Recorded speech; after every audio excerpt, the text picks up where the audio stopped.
রহমতুল্লাহ বারকাত হাদিস তিরমিজি হাদিস নাম্বার 3540 পরে নবী হযরত মুহাম্মদ সাল্লাল্লাহু আলাইহি ওয়াসাল্লাম বলেছেন, হে আদম সন্তান, তুমি যদি আমি আল্লাহ আমার সঙ্গে কাউকে শরীক না করে আমার কাছে হাজির হও, আমি দুনিয়ার সম পরিমাণে তার চেয়ে বেশি পরিমাণে ক্ষমা নিয়ে আমি তোমার কাছে হাজির হব।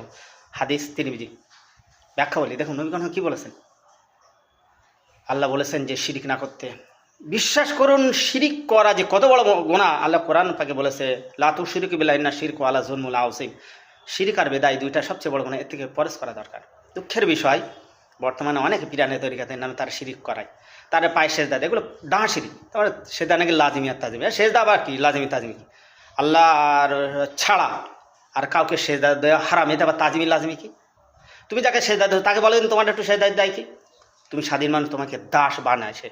অত নবী করিম সাল্লাল্লাহু আলাইহি ওয়াসাল্লাম দাস প্রথার উচ্ছেদ করে গেছে।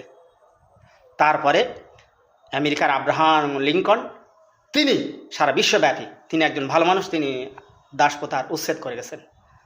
তো অবশ্যই অবশ্যই আপনি একজন স্বাধীন মানুষ, কেন দাসত্বগিরি করবেন? আপনার বউ বাচ্চা নাই, আপনার বাবা মা নাই, তাদের দেখভাল করলে আপনি অবশ্যই অবশ্যই জান্নাতি হতে পারবেন, যদি ফরজ নামাজ, ওয়াজিব নামাজ, নবীর সুন্নত আপনি যদি তাবেদারি করে থাকেন। আপনার কারো পীরের দরবারে আপনার ঘাঁটা লাগবে না। অবশ্যই আপনি আপনাকে ভাবান, বরং পিতামাতা সন্তানদের স্ত্রীর হক ফাঁকি দিয়ে আপনি পীরের দরবারে পড়ে থাকবেন, জাহান্নামে যেতে হবে তোর জন্য, জাহান্নাম হাঁ করতে।